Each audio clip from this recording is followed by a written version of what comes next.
I want to talk about something that's a bit personal, something that I have mentioned many times in passing but have neglected to share deeply on this channel. What I'd like to discuss is how I became a great writer. Yes, if you couldn't tell from that little beginning bit, little introductory bit there, I'm going to be talking about how I I went from basically being a mediocre writer who was very unsure of himself, had no idea what on earth he was doing, to basically being perhaps one of the greatest to have ever come out of the 21st century, and whose work matches up to basically everything that's been published within the past 200 years, and who is overwhelmingly confident that what he is doing is indeed great.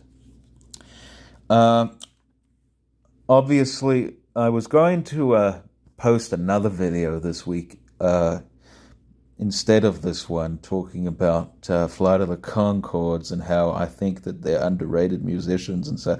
But I figured that the time that you'll see this video, which will be the 14th of July or Bastille Day, will be exactly 2 years to the day that my uncle and my grandmother had been living with us.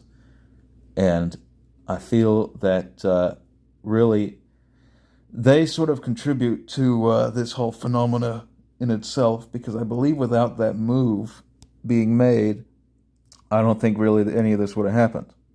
But nevertheless, so it's about 8:30 in the morning and it's the 10th of July of the year 2023. It's a Monday, and I'm going to try and make this no longer than a half an hour, because really I'd like to get on with my day and just do whatever, I suppose. Maybe I'll read something after this. I have no idea, because I've got someplace to go around 2 o'clock, where I'll stay for an hour. And then basically I have from now until 1:30 to basically do whatever I want. And I have to get this video out. And I also just want to read or write. Doesn't matter. So we'll see.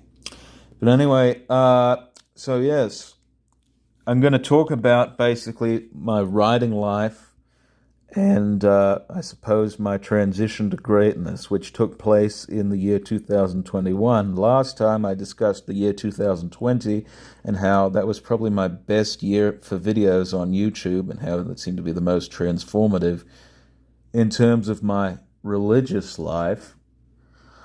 And I guess this is a sequel to that, whereas 2021 is the year that's transformative in my creative life, and perhaps proves the most pivotal to me as a creative. So I suppose I'll get into discussing my history with writing as a medium and as an art form, and how I sort of cultivated it over the years into basically where I'm at now. And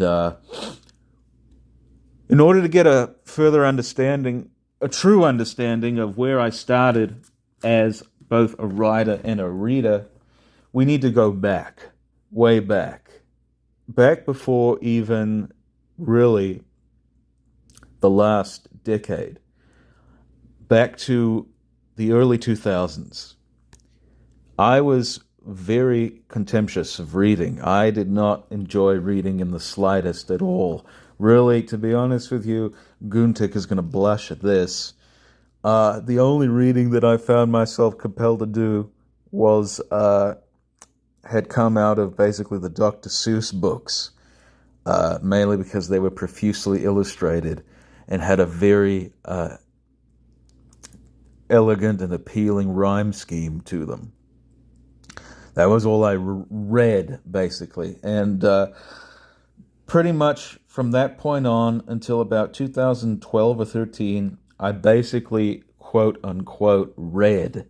Now, I've discussed this before many times, how that basically means instead of actually reading the text, what I would do is I would basically stare at a book open up a book, any random book, it doesn't matter which one, but I would stare at the pages for about a minute or so, and then basically flip that page, stare at that page for about a minute, and repeat that process for the allotted time of the, I suppose, sustained reading period of the class.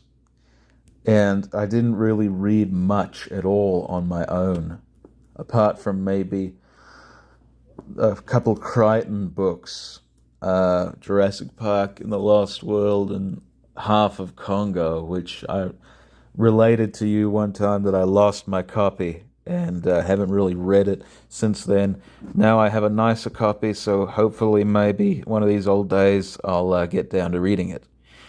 But nevertheless, I was not at all interested in reading at all. If anything, I was more interested in avidly watching television. I made a whole video about that, basically discussing how I was enamored with the whole thing, and basically there was one instance in my whole watching experience where I just couldn't watch it anymore. I related how it was basically in that video, why I stopped watching cable television and why you should as well. And I'll leave links to these videos if you haven't seen any of them. Pardon the noise, I'm just getting some water because my mouth is just a little dry. But nevertheless, and also at that time I was very much into watching DVDs, various DVDs on my DVD player. And one of the DVDs that I used to habitually revisit was King Kong, the 2005 film, but also the original from 1933, which I recently found out about at that time.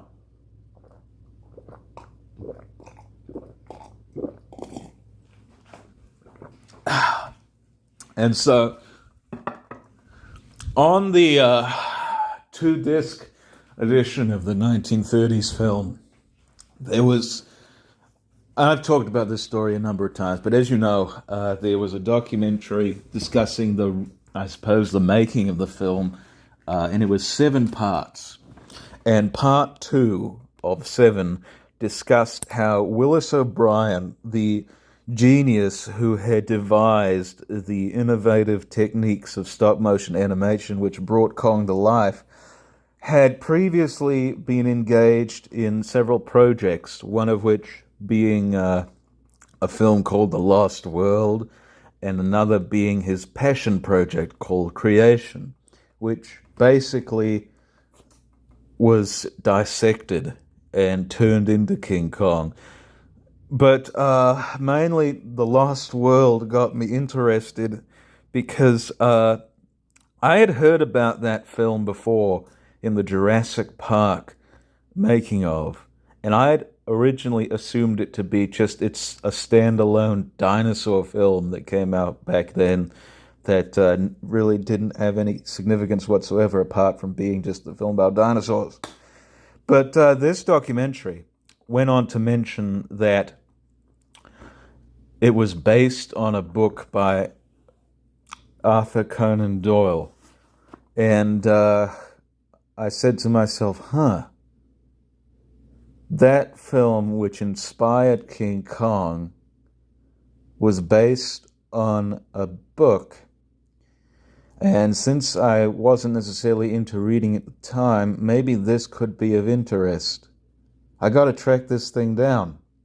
And so, through a number of weeks of clambering about, I managed to trace a copy and started to read the thing. Of course, I put emphasis on the term read because I wasn't actually reading it. Until eventually I started stumbling upon passages in the middle of the book that basically captured my imagination. And if I can find the passage here, I'm not sure if I can, but it's in chapter 12, not chapter 12. Oh no, it is chapter 12 of It Was Dreadful in the Forest. But let's see if I can find it.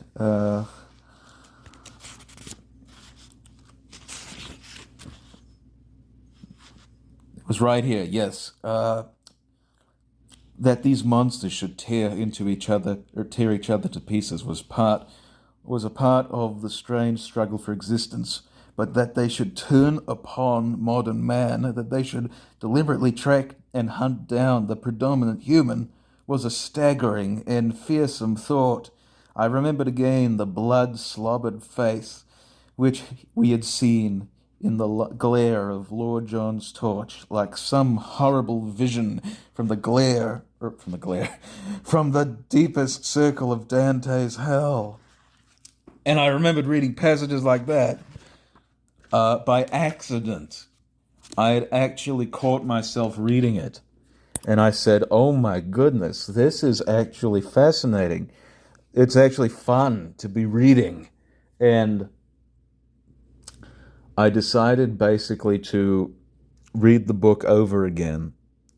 And I wouldn't say that it was my favorite book then. Well, pretty much it was, because it was really the only book that I actually read at that point. But nevertheless, this, I suppose, incited me to devise my own series of Lost World novels, and even perhaps to rewrite this story.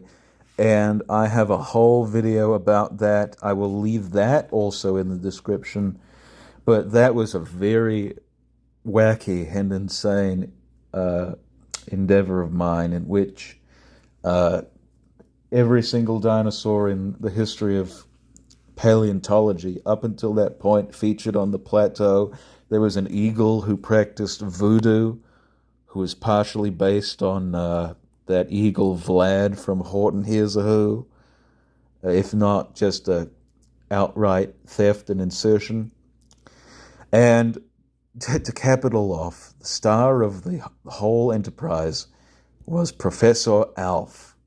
Yes, Gordon Shumway, who did not smoke a pipe, but smoked a bubble pipe.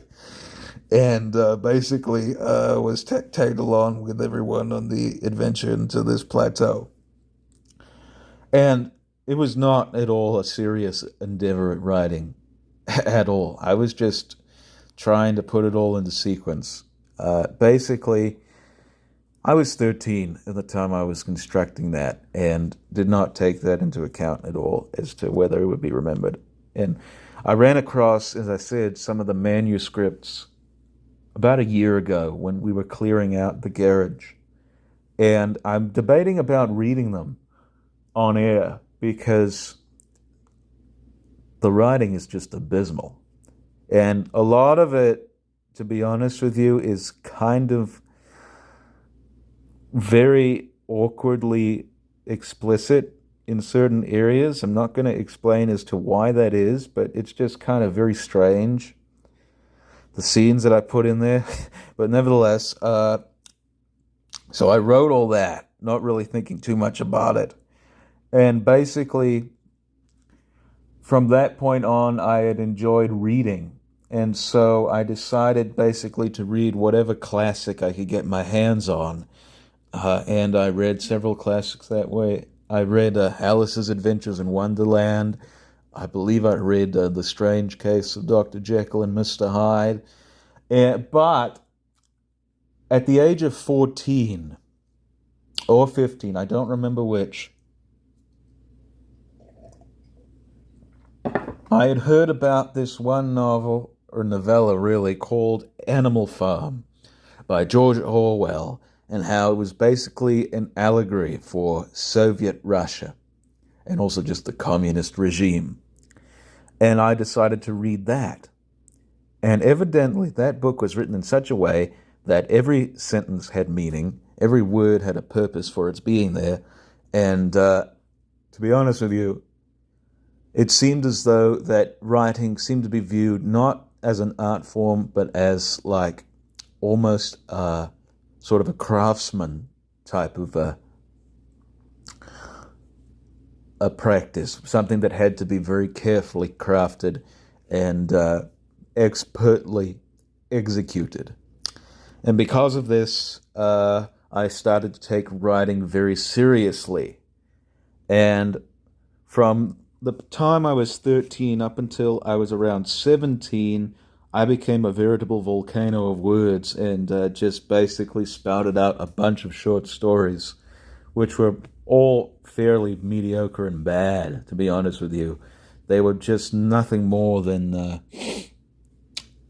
bad Conan Doyle horror stories.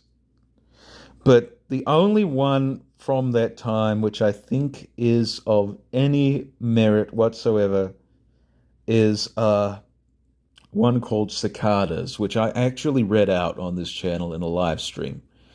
And I'll read from it here soon, but I also want to mention that during that time also, I had attended a short story writing class at a local community college.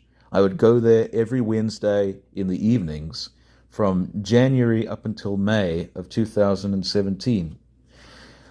And I was unaware as to the whole fallacy of the MFA program and how basically you are surrounded by writers who are just about as bad as you, and really their judgments basically mean nothing, and how really the professor, whom, to be honest with you, was very nice, and I respected his feedback quite a lot, and he actually nominated me for the award in creative writing, which I had received a certificate for, and still have to this day. But nevertheless, the professor was basically somebody who couldn't get published and was sort of critiquing your work based on that. I was unaware of that at the time and didn't necessarily know the worth of my work then. And I'll probably discuss it more in detail at a video at a later date, but we'll see what happens there. But nevertheless, the only story from that time which I thought was of any worth at all, and which I still kind of want to ship off to a magazine if they are so inclined to take it on, is called Cicadas. And at the time, I was more or less concerned with telling a story and picking out basically the biggest word there was. And this passage, I think, is indicative of that, though there is, I suppose, a hint of introspection and also just observation in it, which I wrote this at 17 and had revised just a little bit. This latest revision is from 2020. I haven't touched the thing since, so I suppose I'll read it to you. I grabbed the wheel, and Aubrey and I checked both wing flaps to find them as right as rain. That there is a cliche. I'm not sure if you were aware of that, but that's a cliche. That may well be considered... I may well consider cutting that. I don't know. He gave me contact, and once the plane was coughing and sputtering, I was off and up in the air, the awful screaming raging below, Aubrey cheering me on from the plateau behind. Now, here's the introspection that I had discussed. I suppose Elengano, which is the name of the town, originally I had put the actual name of the town in which this character was based, but I changed it up just for this. I suppose Elengano looks more pleasant when seen from the seat of an aeroplane. Perhaps this is because a good bit of the place's mock Spanish flair and all-around duplicitous character is lifted up with you, rendering it a town of your own imagining, hollow, yet malleable. Now, that was, I suppose, pretty much the best of the writing I was doing at that time, and I was still exclusively relegated to short stories. You can see that it was very different from my current style, and I will talk more about basically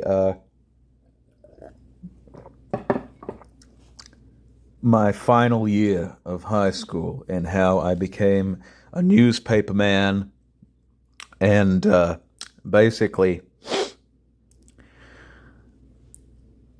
uh, got to publish a short story every 2 weeks.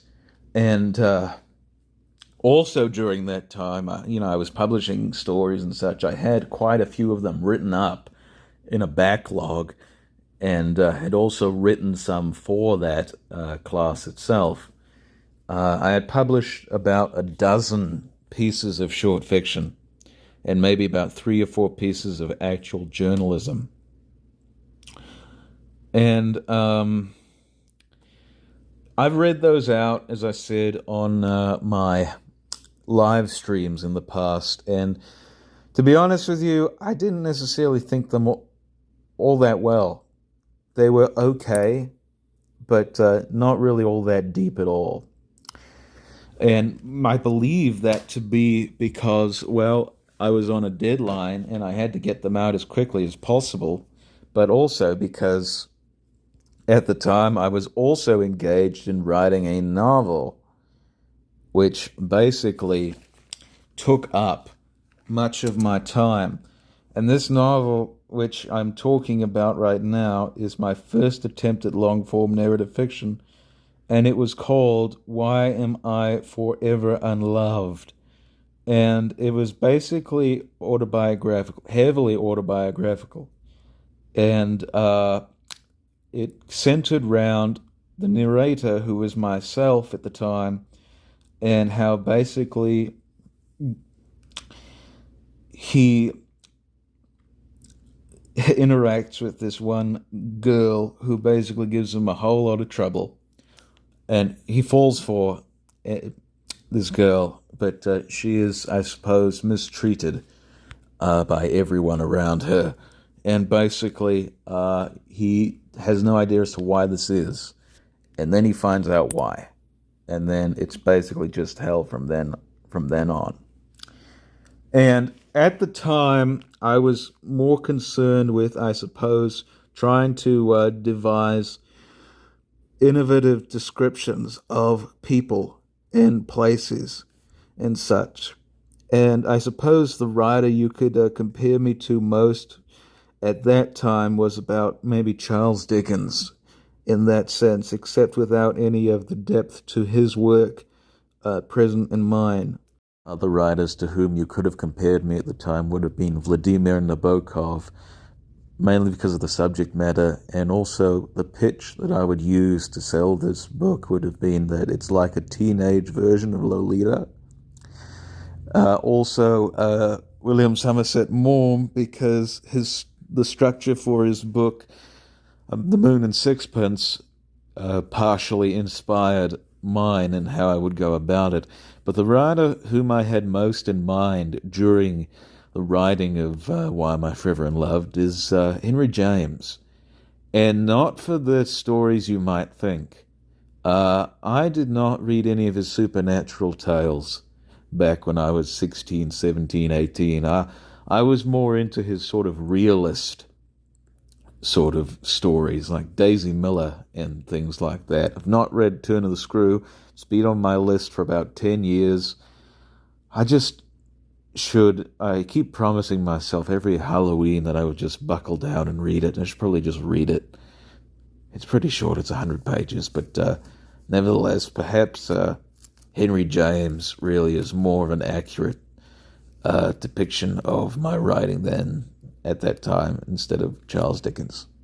Come to think of it, at that time and even today, I haven't really read much of Dickens outside of A Christmas Carol and maybe about a third or a quarter of A Tale of Two Cities. I'm not sure exactly where to begin with Dickens. I mean, people have said Great Expectations of David Copperfield, but I don't necessarily want to be told what to read. Maybe I'll start with Bleak House or something else. I don't know. That may require some consideration, but no.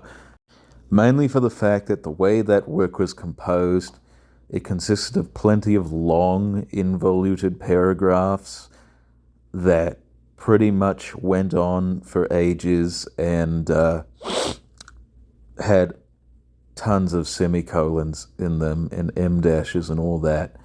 I don't write like that necessarily very much anymore, but that for that reason, I mark Henry James as perhaps the biggest influence on my writing, at least at that time, though I have not read him for many years. I may, as I said, go back and read Turn of the Screw one of these old days. In fact, I may well do it sometime, maybe today or in the next week or so. I don't know, but we'll see. I'm just saying stuff here to fill out the time that I need to comprise this recording. On with the pre-recorded bit. So I will read a little passage of that description there right now. Perhaps I arrived too early, I thought. I then proceeded to try the farthest right door. It opened onto an austere scene with a round burgundy table at the center of the room, many buff filing cabinets lining the walls, and a large crenulated desk of mahogany up against the back center wall. At this battlement sat a figure that looked extremely similar to Helena, whom is based on the woman whom I had encountered.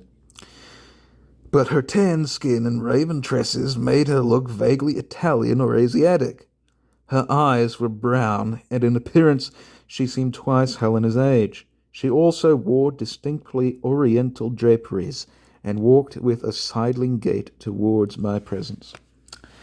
So you can see there quite a lot of time was put into describing characters and such, rather than sort of penetrating deeper into the psyche of characters and also just creating depth itself. And basically I was 17, or no, I began writing this the 9th of September of 2017 and completed it, I believe, the 11th or so of October of 2018. And there are like maybe 2 bits of I suppose, depth in here that I had written unconsciously. I had no idea that these really meant anything at all. I just wrote them down because, I was just trying to get this out as soon as possible, because this also served as a sort of catharsis for me, because at the time my last year of school was not the best at all. It was probably one of the worst, or maybe the worst of my life, because at that time I was constantly bedeviled by a demonic presence in the form of this girl whom this book is about. And also there was an angel that interceded herself into my life, whom I could well have accepted as my savior, but whom I admittedly cast out, and I regret it to this very day.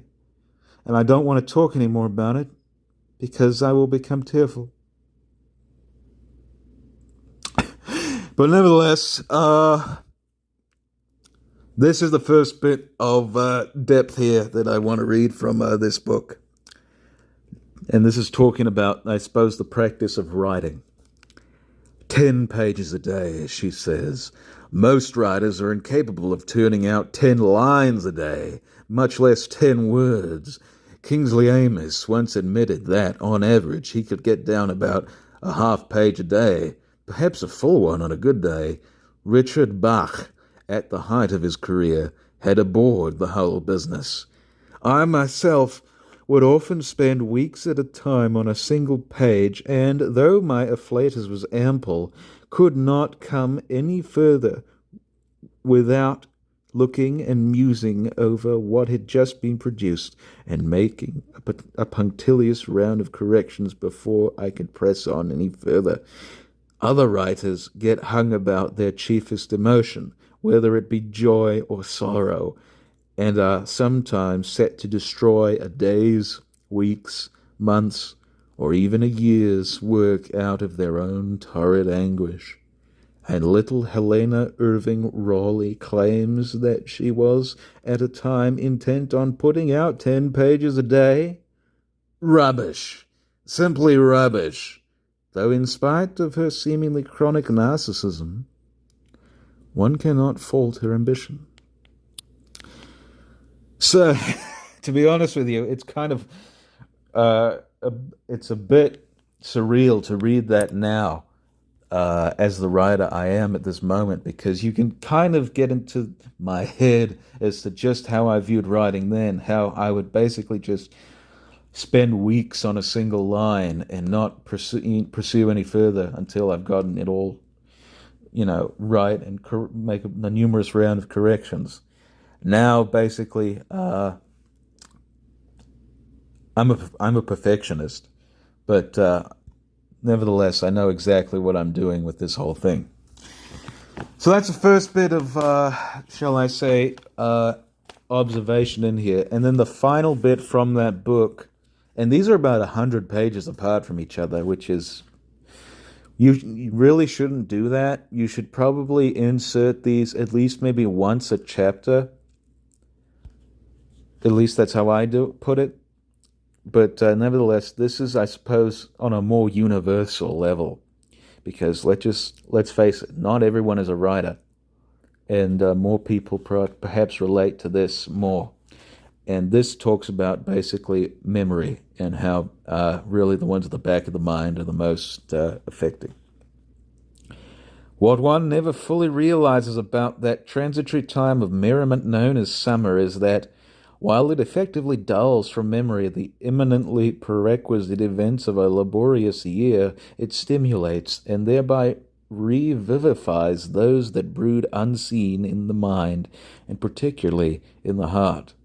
It is these remembrances with which one is blighted for the lot of their lives, and which, though they themselves are ashamed to admit it, are in fact the most painful to recollect. From these, new emotions emerge, judgments that are mostly malignant, and anything, whether it be a frivolous utterance from an unnameable person or a paramount occurrence in histories either ancient or recent, could induce one to a state of preliminary apprehension, the revitalized pain within them, then ravenous for one's dwindling sanity. That was perhaps the first time, in rereading this book, that was perhaps the first instance in which I saw any trace of greatness in my writing before it changed for the better. But those instances, I must say, were few and far between. And you could probably tell that I was more focused on other areas than that. But eventually that whole thing changed. And I'll get into that here shortly. But first, I want to talk about... So I finished that in 2018. And then I didn't really write anything except for short stories then. And then I started working on a novel called Music from the Earth, which is a mystery. And I began it the 20th of June of 2019. And this was an effort, and I didn't finish it at all because, I'll get into why I didn't finish it. And this was an effort to basically break away from semi-autobiographical writing and basically come up with something that was completely imagined. And I was still, I suppose, let's say, interested in, describing things the way I used to. But you can tell that the writing in here is a bit more streamlined, in a sense, and really, I sort of penetrate deeper into characters. And I believe I read one part on here several years ago, in which I talked about creating depth, or revision and creating depth in characters. And let's see if I can find that passage. Give me just 1 second whilst I thumb through. This isn't that passage, but nevertheless, I found it to be, to give you an insight into my writing then. This is, I suppose, a characterization of my Inspector Rodney Stone, whom, I suppose I'll read it and you can get an idea as to what he's about. The idea of reporters greatly disturbed Rodney Stone, a perpetual bugbear, for he found that they, as dust might do to the gears of a watch, decelerate the efficiency of his work. He was not one of those inspectors who was acclimated to the publicity of his practices. He required an unshakable concentration, one he might when mending a smith's broken hands. Smith's is a pocket watch, or providing a languorous balance cock with the appropriate lubrication. Jeez, I'm sorry. This I used to write very. I used to have very minute handwriting, and so this is very hard for me to read. He worked, as Henry James did with his novels, in the dark. Now that punctilio punctured, he will have to oil cogs of his own. You can see there that I sort of got a little deeper into the whole character thing, and there's another passage that I want to read from this particular work, which is a bit shorter, but nevertheless, I suppose, gives an in to, really, not just character, but also just, I'll read it. Greenfelder, that's a character, a traitor and a dead man in Hanson's estimation, but an honest citizen he was. And what is a rascally outsider to a red-blooded national? So you can see there that my writing did change quite a bit. And I suppose you could say, I could read more from that work, but I won't at this time, that basically the writer whom I resembled at the time was H.G. Wells, but except it was not necessarily the best parts of H.G. Wells. It wasn't necessarily the Meditations on Humanity, at least not so much as it is now apparent in my work, but or as it's apparent in some of his works, like A Modern Utopia and Men Like Gods. It's more or less, I suppose, like The Island of Dr. Moreau or The Invisible Man or things like that, where really I'm just trying to move the story forward and basically create spectacle. But there are little insights into the characters there. But nevertheless, I started that on the 20th of June 2019 and worked on it consistently, on and off, basically, up until the 28th of May of 2020.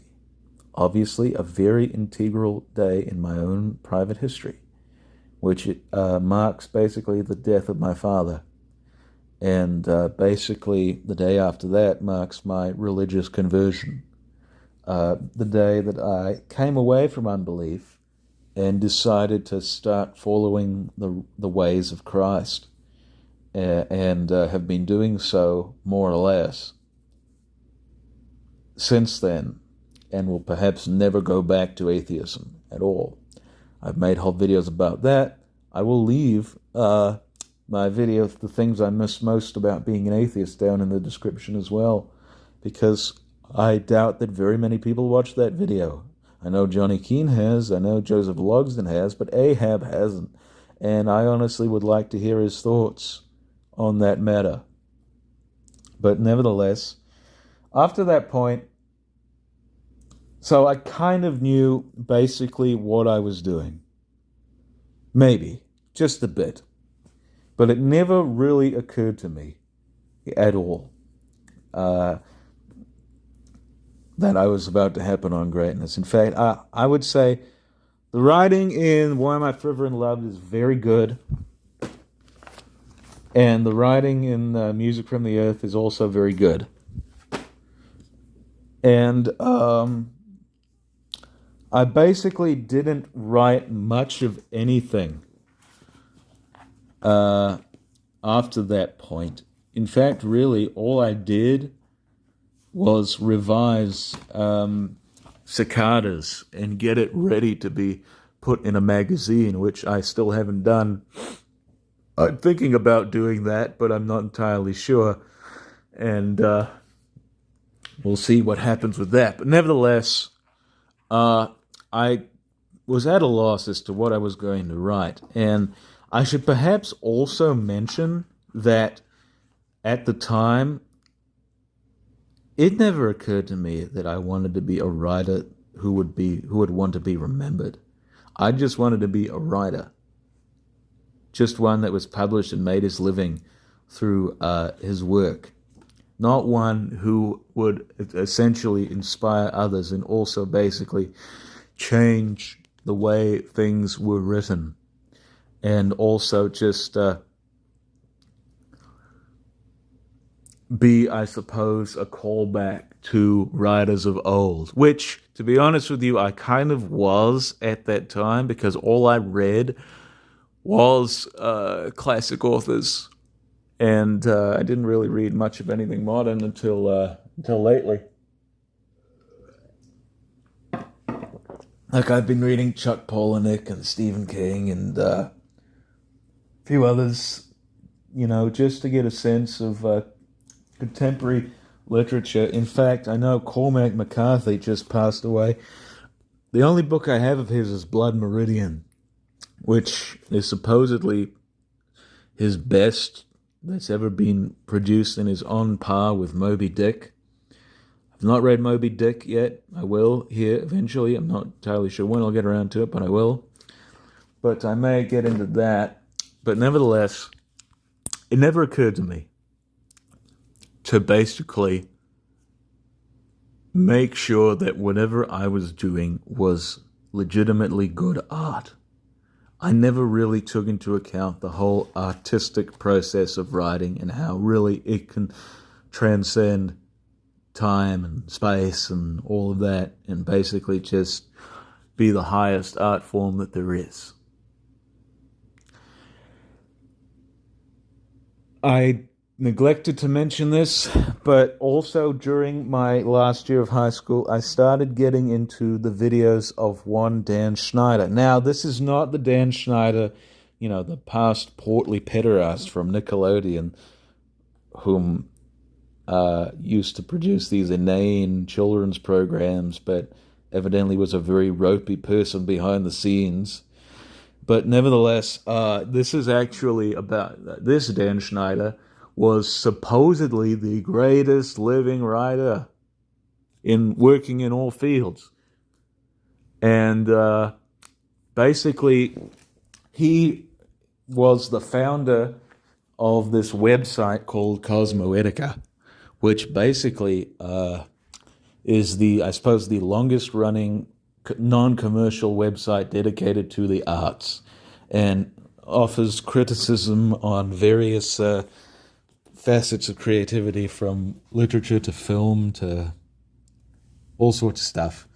And I believe also it has some of his poetry and such. He was a poet first, and then he became a novelist, and then a playwright, and then all that. But he kept talking about, in his videos, he has two channels, Cosmoetica and eCosmoetica. eCosmoetica is basically like smaller clips from longer form videos that he spliced into individual videos and basically put them on that channel. He kept talking about greatness and how basically to attain it, how really you need to, get to the thing I remember most about it is that you don't want to describe the collector. I'm sorry, it's early in the morning. My voice is very, it's very dry right now.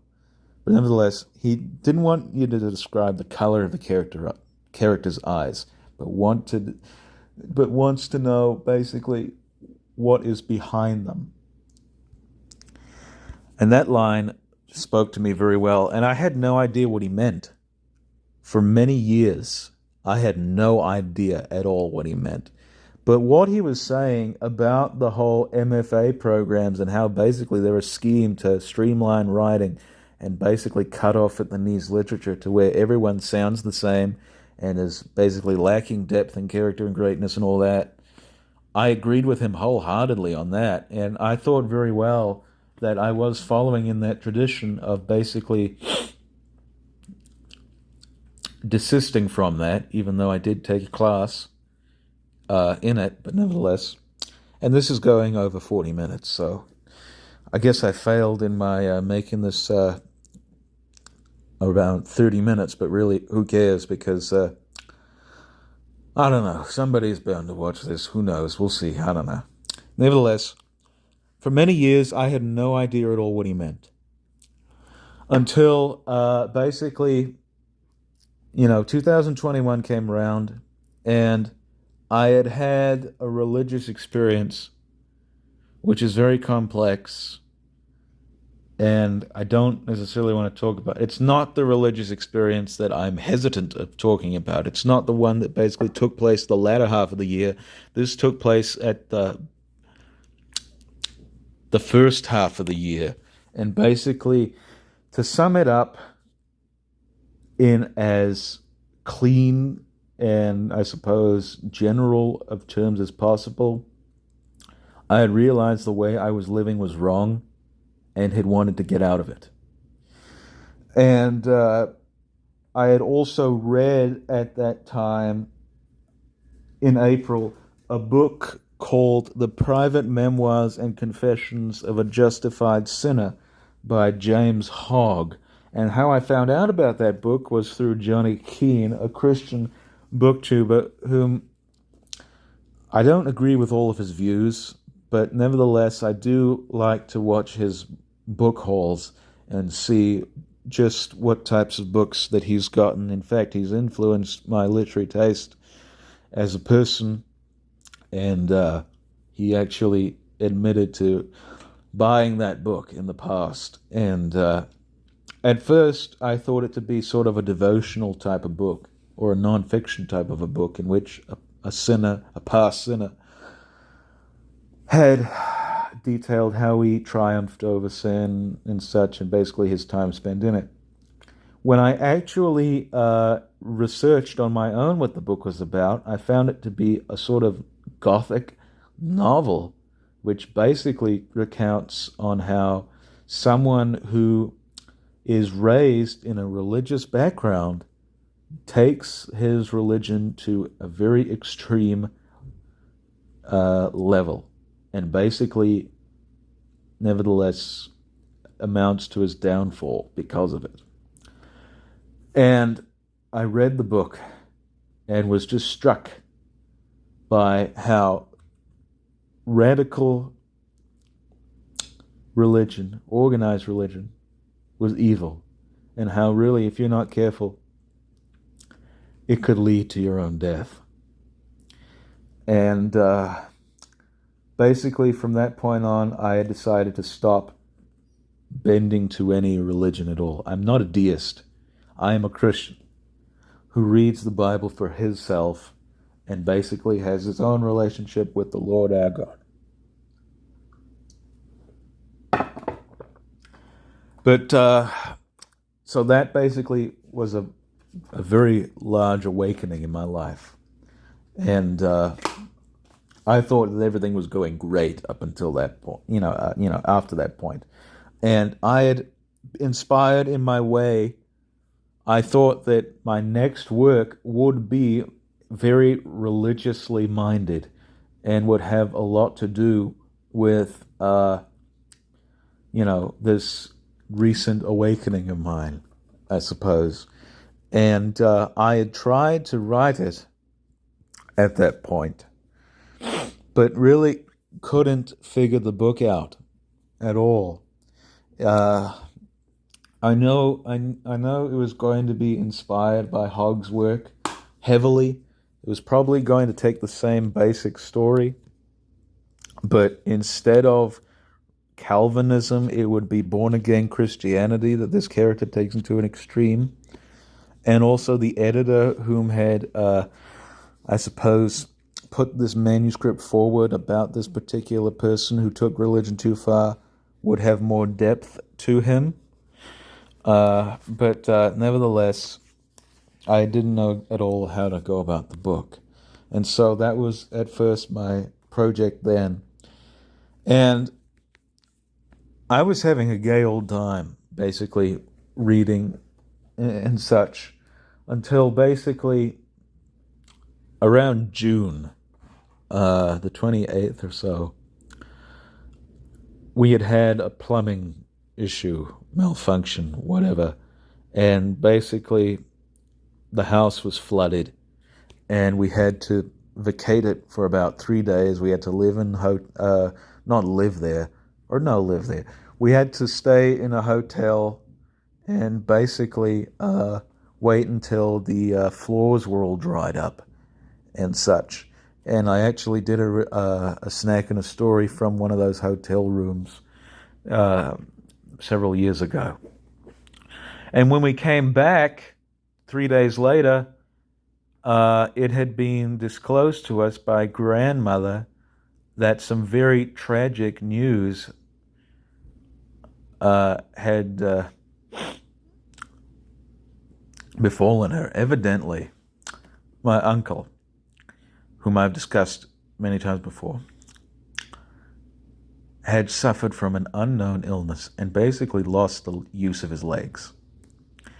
And for 3 whole days, she was at the hospital with him, suffering through all of this, and didn't think it in her right mind to tell us what had happened. My grandmother's one of those people who worries so much about everything that she cannot conceive of a way to let anyone know, and thinks that the best thing to do is just to chafe against it. But nevertheless, we did find out. And for 19 whole days, my mother went back and forth to hospital where he was at, and basically stayed the night with him, and my grandmother spent the day with him, and vice versa. And basically we thought that this fellow was going to die. We had no idea what was going to happen, what happened to him, and nevertheless, he was probably going to die. And nevertheless, I don't want to get too much into it, because really it's a whole bunch of medical stuff. But nevertheless, it had been announced that he would basically be released on Bastille Day, which, if you're watching this on the 14th, is 2 years ago that he was released. And basically he was said to live with us until either A, he recovers, or B, he just perishes. And to be honest with you, at the time, I thought that the latter option was going to be what would happen, because we had no idea what happened. He was basically heavily medicated and very much out of it. And I thought that, as much as I hated that this happened to him, I thought that really my father suffered a stroke. And, my mother didn't want to cope with, him being there, but not functioning at all. And so I thought, and so basically the natural decision was basically just to let him have his last breath. And so I thought a similar thing would happen, except it would be brought on by natural causes. But evidently that did not happen. And at that time, I was very enraged, because I realized at that point, because these people were here, I could not read, and most importantly, I could not write. And really the only, I suppose, sanctuary that I found through the whole of that latter half of that year that they were with us was outside of the house, or pretty much at work house and pet sitting, which I haven't been able to do at that point for about 3 months. So I was hungering for it. I would do anything in my power to get out of the house, just go down to the library. And I was buying a lot of books at that point. Really, books were sort of like my medicine. I was reading very little, but I was buying a whole bunch. And I think I read a couple volumes at that time. I'd read like John Banville's The Book of Evidence. And I'll talk about John Banville here soon. He's probably one of the only modern writers whom I can read and enjoy. He's not what I would call great. I suppose, he's passable. But nevertheless, his stories are much more intelligent than really many people give him credit for, and they're almost like literary thrillers. So that's pretty good. That's one of the reasons why I respect him so. Nevertheless,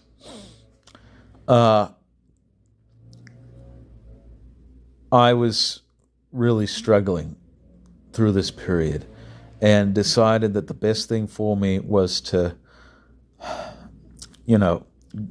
live apart from the house and just try my best to get on that way. And so I had decided that the best thing to do was to erect a room in the garage where I would live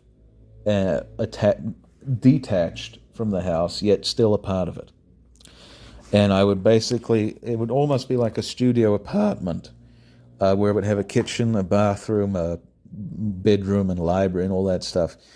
And I thought this would go on swimmingly. And we had started cleaning it out in August, and basically got it mostly done. And we had got several contractors down there who said they could do it in 30 days. They could basically get the whole thing done in 30 days. Evidently, there was one caveat to that. You had to have this approved by the city. And basically, that took maybe 6 to 8 weeks. And I was fuming. I swear, I thought I was never going to get this room done. And like I said, that just drove me out of the house further. And to be honest with you, I was out of the house more that year than I was basically my entirety of going to school. It was that bad. And eventually I found solace in utopian fiction, particularly Erewhon by Samuel Butler. That's probably the best one that I've read up until I found H.G. Wells's works of utopian fiction. But that basically spoke to me on a very profound level. And the fact that the country that book is set in is basically New Zealand made me feel very optimistic about things. And that was in September when I read that. And I was still struggling very much to write. And I kept listening to Dan Schneider's videos on greatness and how to achieve them. Until basically, I had no idea what to do at all. And I tried consistently to see just if I could come across it.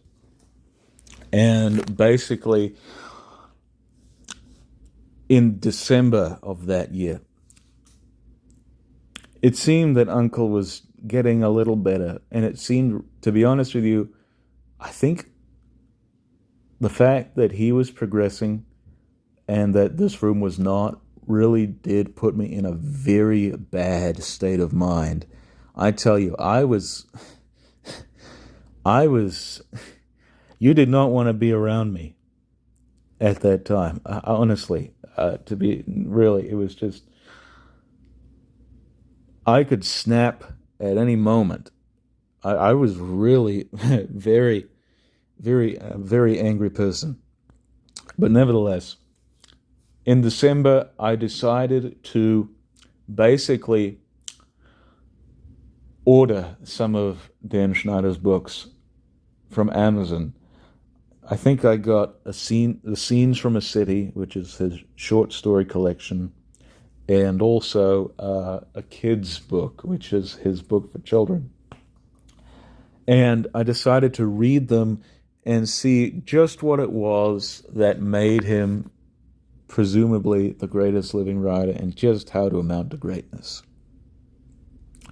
And I read a kid's book, and basically I found that really it was not wholly dissimilar from what I was reading, all of these classic authors that I was reading.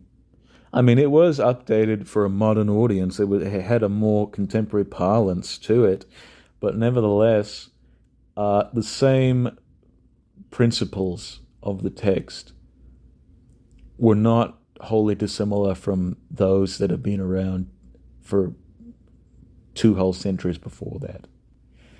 And I read that and decided, okay, I need to study this man and see just how it was that he amounted to great, and see if I can somehow amount to a cohesive formula for it, because there's got to be a way to instantly become a great writer just like that.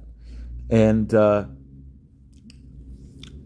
what I did was I had a job for 4 days at a location, and I was thankful that I was able to get out of the house for 4 days. In fact, to be honest, I was very happy at that point. And I took that time basically to read over Scenes from City and to highlight with various highlighters all that he talked about in his discussions, which basically, if I can boil it down to a few principles, you need basically insight, observations, wisdom, wordplay, humor, though it's not entirely necessary, but it helps, and just moments that really just make the work unique and just penetrate deeper into just more universal ideas. And also just your own general views on certain philosophies and the world. My apologies if I happen to sound a bit like Winnie the Pooh here. This is just what happens after I happen to have spent about an hour or so talking. My voice is basically reduced to croaking and squeaking and such. But I should also mention that during this time, during my 18th year, I was writing a lot of epigraphs and basically just general bits of wisdom, sort of in the manner of Mark Twain, sort of the 5 boons of life and things like that. But I was writing them down, but it never occurred to me to put them in my fiction. And evidently that's what Dan was doing. He was putting these little bits of wisdom and insight and such into his fiction. And for me, at that point, that was something that you didn't do. That was, I suppose, saved for non-fiction. But nevertheless, that seemed to me where greatness had lied. And once I learned that, I basically decided that I was ready to become a great writer. And so I highlighted every single instance in which I found those techniques and figured that, okay, I know exactly what to do. I can now call myself a great writer, or at least go about this current work as a great writer. And so basically I started writing the current work that I'm working on, at least an early version of it. And I could now basically say that I am great because I know the techniques and I know how to use them. And I intend to keep to this method for a very long time, perhaps until I'm dead. Would that mean that I call Dan Schneider an influence? Well, I don't know, because he's not published, and I really don't agree with many of his views, because most of his videos after 2020 seem to shift from talking about the arts to talking about politics. And really, he's not necessarily the best human being, in my estimation. He's not a Christian, and yes, well, he did make me realize what it means to be a great writer, and also how you get there. I'm not sure really if I would place him in the echelon with Conan Doyle or George Orwell or H.G. Wells or Lovecraft or any of those people. But no, I guess, I don't know. Maybe he is, maybe he isn't, who knows. And this video is an hour long now, so I'm just going to stop it here. Of course, as you know, after that point, a few other things happened which did contribute to, I suppose, my whole transition to greatness, which I will not talk about.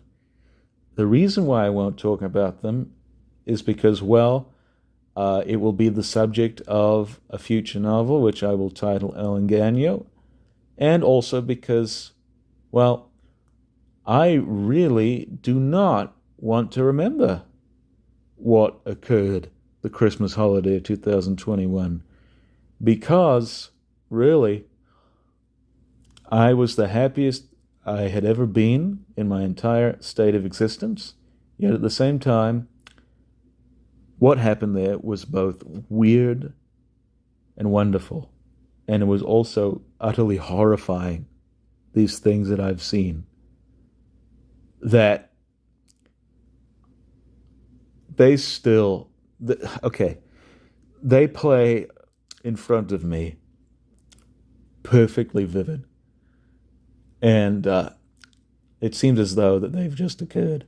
Like, I can remember exactly what happened from these events. And these events, let me tell you,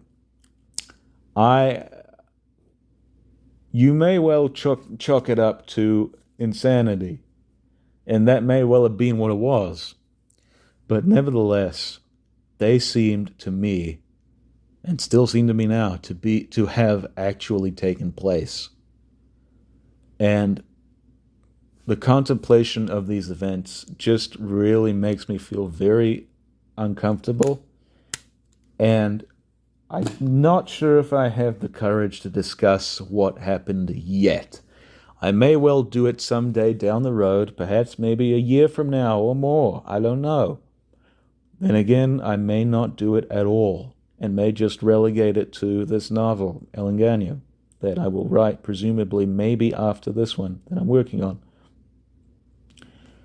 And I suppose really how I'll end this is I will read to you just, I suppose, my writing now as it stands, and how basically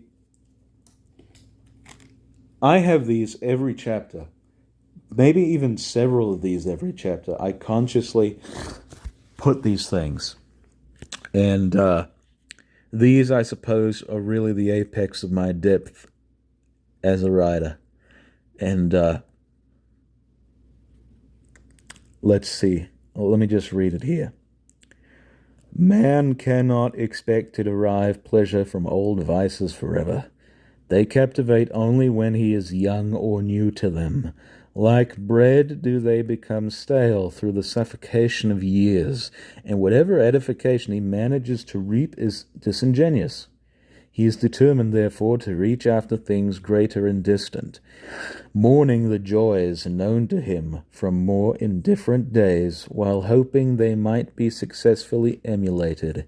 In continued living does he strive to experience what has been. The fancy of his present, and the optimal codex of his future. Many are they who believe that things transpired may live once more and indefinitely, but the past is fixed and dead, its restoration unmentioned witchcraft. In this manner was I informed of the impossibility of recapitulating that joyful nausea. It is that first seminal emission which ever remains the peak of excitement, having both the intense rapture and incipient terror absent from each subsequent one. Through years and continued strain does it become a cliché of human experience, expected and progressively diluted of satisfaction. One ponders why they were tempted to sin at all. Compensation for the lost, therefore, must be found in new and unconsecrated regions. So, basically, you can see that I have come a long way as a writer. And now, basically, I'm fully confident in the fact that all that I can produce will be of some quality. I was talking to my cousin the other day. Well, not the other day. This was more like maybe 6 months ago. And he said to me, basically, don't focus on making everything great. You just got to put out whatever you can. That's not what I want to do. I mean, I want to be prolific. I want to put out at least 100 novels if I can. I don't know if I can, but we'll see. And I don't know, maybe 1,000 short stories. Not sure. But I don't want them all to be rubbish. I want them at least to be near great, if not great. And now that I know what it means to be great, I am doubly confident and certain that I can make that vision into a reality. My voice is pretty much spent. I am not going to talk for the rest of the day. And yeah, that's it. This video is over an hour long. I hope you've enjoyed it. If you have any additional thoughts of your own on these matters, do let me know down in the comments. And we will see you here next week, perhaps with another video. I'm not sure if I will continue with 2022 and basically list how that was really my first proper year of, well, not even my first proper year of adulthood, because really this current year, 2023, is my first proper year of adulthood. I don't know what 2022 is. Maybe 2022 is, I suppose, really just, I don't know. I may not make a video about 2020. I don't know. We'll see. But nevertheless, I hope you enjoyed this, and we'll see you here very soon, next week, maybe with another video, perhaps that one that I promised on Flight of the Conchords. And I hope you have a good morning, midday, evening, afternoon, midnight, whenever you plan on seeing this. And we'll see you here very soon. Cheers. And you can probably guess as to which writer I come most to resemble now.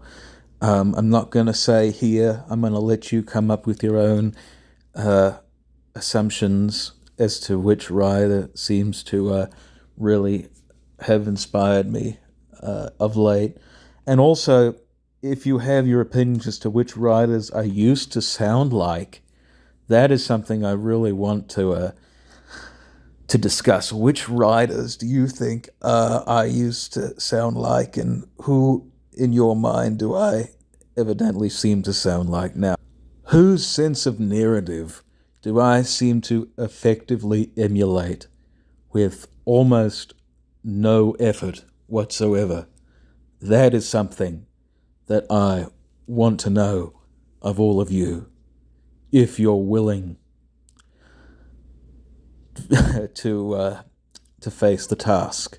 Because I do have a set number of influences whom I think I resemble, but you'd be surprised as to some of these I Write Like websites, what they've come up with as to whom I tend to sound like. So it'd be interesting to see what you folks come up with. So do let me know down there.